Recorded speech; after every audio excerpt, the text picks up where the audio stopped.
Hi Kozo, hi Ryoko. It was an honor to work with both of you and Tatsuru Kai Takahiro in the Japan studio with Momoyo Kaijima. I learned a lot as an assistant, and I would like to ask you about your experience in that studio and the Swiss reuse environment. So we first tried the reuse at the Venice Biennale Pavilion in 2021.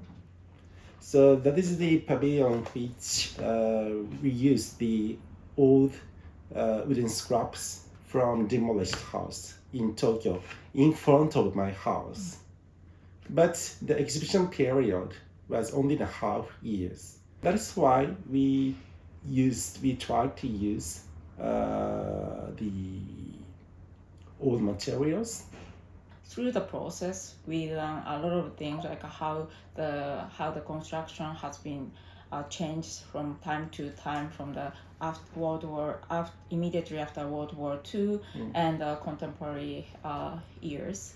Can you share some of the experiences that you've made previously, also in the Venice Biennale of 2021, as well as with the materials that we have used here at ETH of the Huber Pavilions for the semester? I learned through my Venice Biennale project, we can learn from the old building. The old demolishing house taught us very much.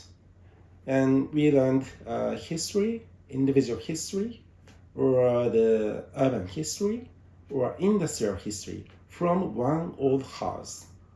So we expected that Huber Pavilion would teach us about the Switzerland history or ETH background itself.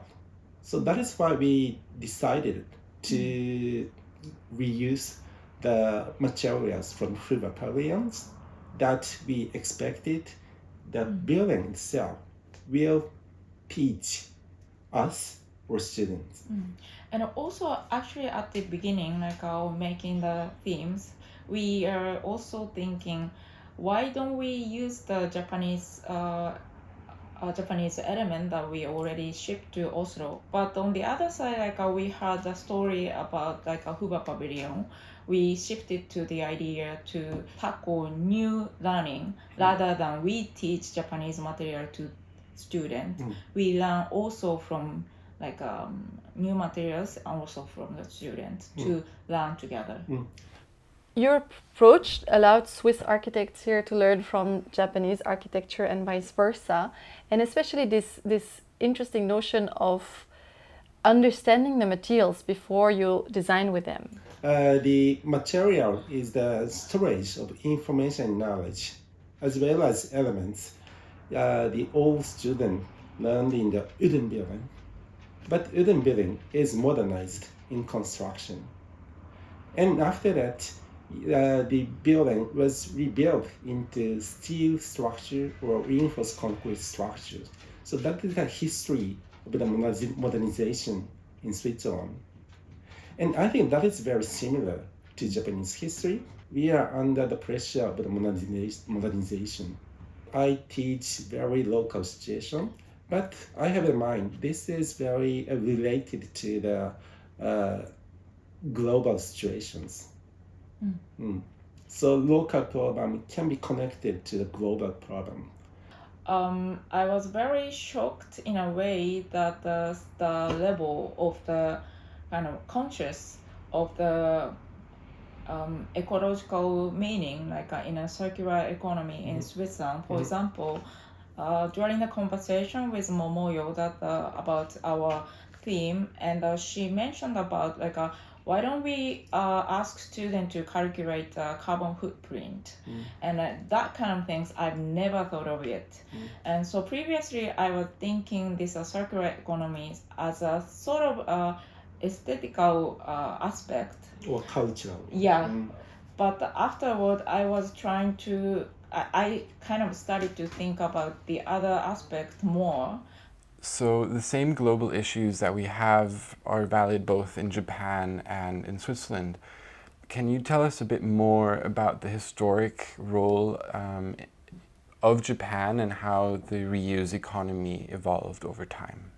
Before modernization, we have no exchange with foreign countries overseas because Japan is a very small island without rich resources.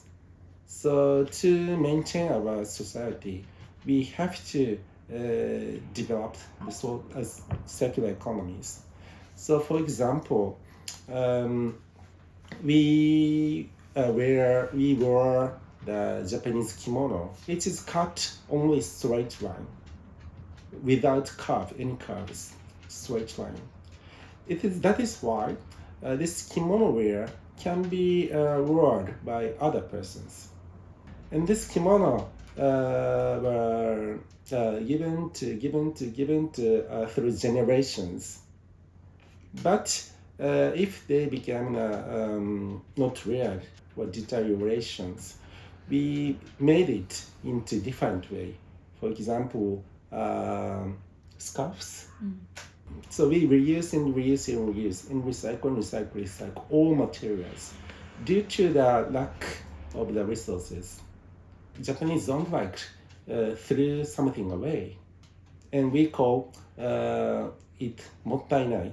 So we have such mind, and this was given from the ancient cultures. I mean, the ancient circular economies. In Switzerland, materials just disappear from our minds once they become waste and they are thrown away, right?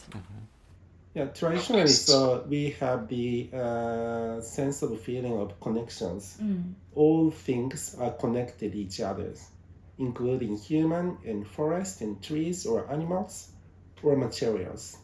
In Japan, our philosophy is sometimes mentioned as a manyoshu, or kind of think, or how do you say, the poet, traditional poet. And sometimes we enjoy the moon inside of the cup of the sake. And you are connected with moon. Yeah. Through drinking sake. Yeah.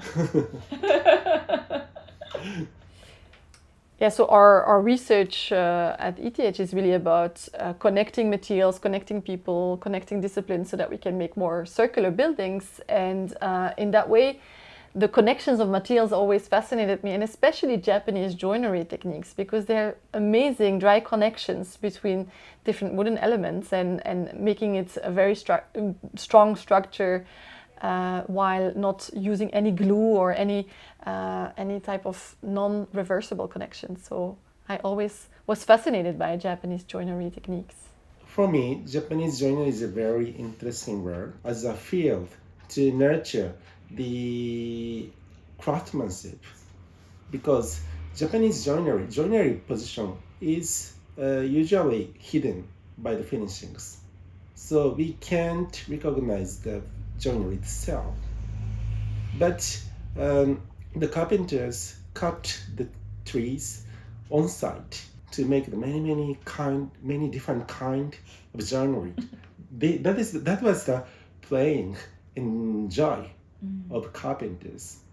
I mean, it remind me of the one story when I kind of find during this demolition of a Japanese pavilion. We decided not to cut, so we had to be guessing how they built it. It was sort of like of me communicating to the old craftsman who made it.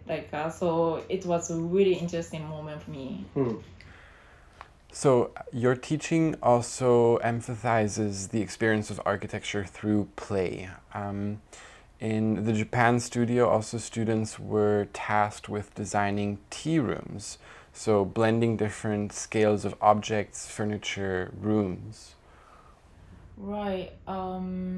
Actually, regarding on the scale, using the concept of tea room is coming from the restriction of the construction, because we have limited time for construction, so we have to focus on a small scale of the structure.